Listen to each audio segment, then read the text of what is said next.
రాష్ట్ర రైతాంగం అంతా ఎదురు చూస్తున్నటువంటి విషయంని చాలా సింపుల్గా మేము అంతకంటే ఎక్కువ చేయలేము, చేయబోము, చేయరాదు అన్నట్టుగా మాట్లాడుతూ మేము ఇంతే చేసినాం, ఇంత లోపలకే చేస్తున్నామని చెప్పి డైరెక్ట్గా నిన్న ఆయన అన్నటువంటి మాట, దానికి వాళ్ళు వాకౌట్ చేశారు బీఆర్ఎస్ వాళ్ళు. సరే, ఇదంతా కూడా మనం ఒక్కసారి ఈ పరిస్థితి చూద్దాం. అంటే వాకౌట్ చేసిన తర్వాత వీళ్ళు ఏమన్నారో ఒకసారి చూద్దాం. బయటకు వచ్చి హరీష్ రావు మళ్ళా ఒకసారి నిన్న జరిగిన పరిణామాలను చూసిన తర్వాత మనం ఇది అసెంబ్లీది బయటకు వచ్చింది, ఏది పంపించారా, వచ్చింది అది, ఇది అదే.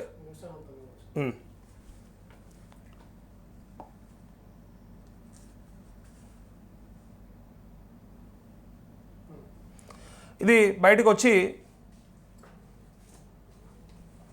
అక్కడ ప్రెస్ మీట్లో చెప్పినటువంటి విషయం.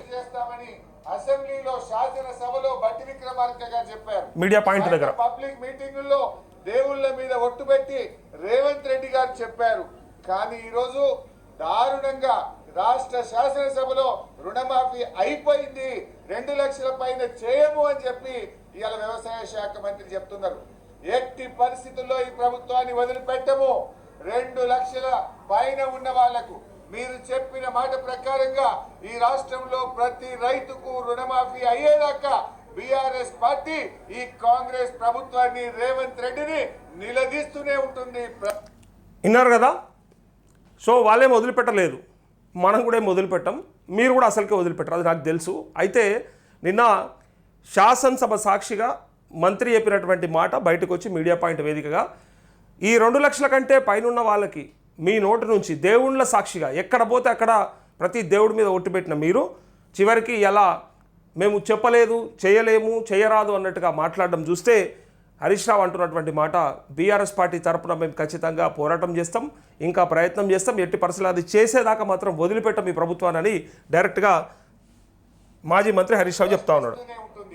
నేను రాష్ట్రంలో రైతాంగానికి కూడా మనకి చేస్తా ఉన్నా, రైతు సోదరులారా, ఎక్కడికక్కడ కాంగ్రెస్ పార్టీ నాయకులను, ఎమ్మెల్యేలను, మంత్రులను ఈ రేవంత్ రెడ్డి గారిని నిలదీస్తూనే ఉండండి, ప్రశ్నించండి.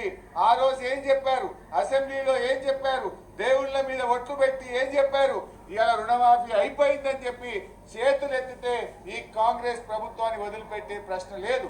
రాష్ట్ర వ్యాప్తంగా బీఆర్ఎస్ కార్యకర్తలు, రైతు సోదరులు అందరూ కూడా ఎక్కడికక్కడ ఈ కాంగ్రెస్ పార్టీ ప్రభుత్వాన్ని నిలదీయాలని చెప్పి మేము కోరుతా ఉన్నాం. మేము కూడా ఎట్టి పరిస్థితుల్లో ఈ ప్రభుత్వాన్ని వదలం. రేపు అసెంబ్లీలోనైనా బయట అయినా ఎక్కడికక్కడ నిలదీస్తూనే ఉంటాం. ఒక్కసారి రేవంత్ రెడ్డి గారు మాట్లాడిన వీడియో కూడా నేను మీకు ఈ సందర్భంగా చూపించదచ్చు. ఇప్పుడు ఈ వీడియో హరీష్ రావు గారు ఇప్పుడు చూపిస్తూ ఉన్నారు, కానీ ఇది మనం ఒక 6 నెలల నుంచి 8 నెలల నుంచి కంటిన్యూగా రెగ్యులర్గా, ఎందుకంటే మళ్ళీ వాళ్ళకు గుర్తు చేయాలని చెప్పేసి ముఖ్యమంత్రి మాట్లాడింది, అటు మంత్రి మాట్లాడింది, పైగా పొంగులేటి బట్టి పొన్నం మాట్లాడినవి కూడా మనం బరాబర్ మన దగ్గర పెట్టుకున్నాం, మనం రోజు చూపిస్తూ ఉన్నాం. సరే, ఇదంతా ప్రజా సమస్యగా తీసుకున్నారు కాబట్టి ఇవాళ అసెంబ్లీలో మన అంశం చర్చకు వచ్చింది. ఇదే ముఖ్యమైన అంశంగా మారింది. గతంలో ఇది ఒక అంశంగా మాత్రమే చూసిండ్రు, పక్కన ఎన్నో అంశాలలో ఇదొకటి అన్నట్టుగానే మాట్లాడినరు. చాలామంది ఇంకెక్కడదన్నా ఇంకా మాట్లాడతారంటే ఇలా శాసనసభలో, నిండు శాసనసభలో మాట్లాడాల్సిన అవసరము, అగత్యము, ఆవశ్యకత ఏర్పడ్డది. మీరంతా చూసిండ్రు.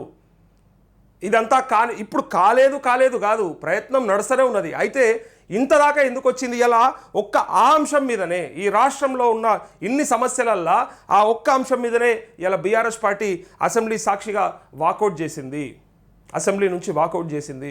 సో రేపటి నుంచే విడిచిపెట్టారు వీళ్ళు. మండే నుంచి మనం కూడా ఫోర్స్ చేస్తూనే ఉన్నాం, అందరికీ తెలుసు అది. రేపు మండే నుంచి స్టార్ట్ అయ్యే సమావేశాలల్లో ముఖ్యమంత్రి వస్తాడు, ముఖ్యమంత్రి కనపడతాడు. ఇది తప్ప ఇంకొకటి అడగరు వీళ్ళు. మీరు చూడండి, రేపటి నుంచి ఇది తప్ప ఇంకొకటి అడగరు. వాళ్ళ నుంచి ఇంకొక సమాధానం వచ్చేదాకా, దాని మీద ఏదో ఒక సమాధానం వచ్చేదాకా, తెప్పించేదాకా ప్రయత్నం ఖచ్చితంగా వాళ్ళ తరపున జరుగుతుంది, మీ తరపున జరుగుతుంది, నా తరపున కూడా జరుగుతుంది.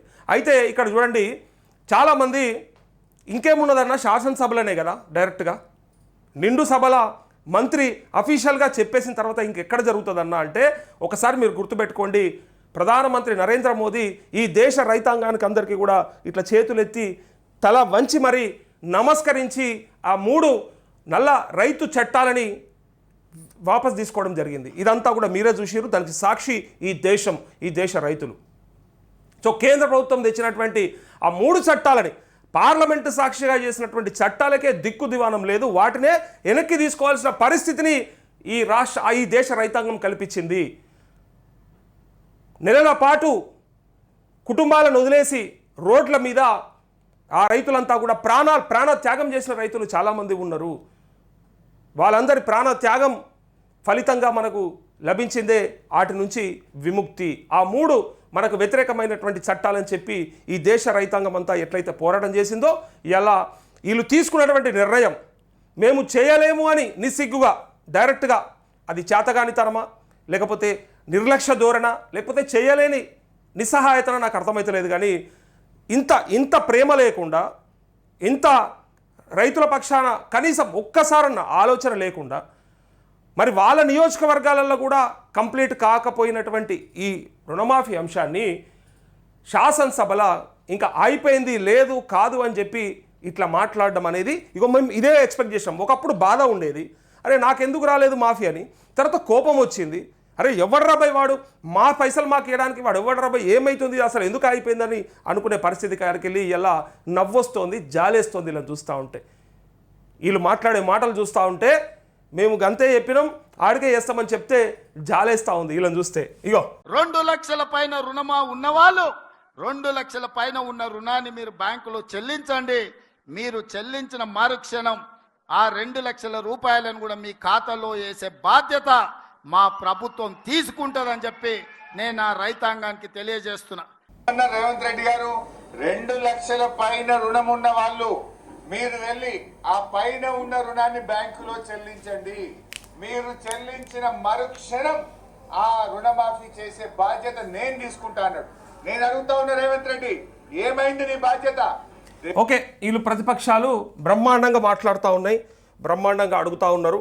ఎందుకంటే మనం ఏదైతే అడిగినామో,